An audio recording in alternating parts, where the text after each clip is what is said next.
జలరాశులన్నీ ఏకరాశిగా నిలిచిపోయనే నీ జనుల ఎదుట.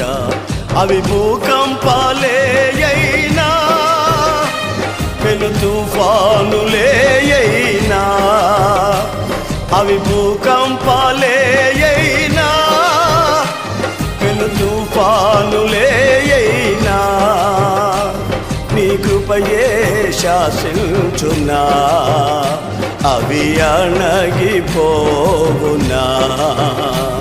నీ కృపయే శాసించునా, అవి అణగిపోవునా. నీ కృప నాకు చాలును, నీ కృప లేనిది నే బ్రతుకలేను. నీ కృప నాకు చాలును, నీ కృప లేనిది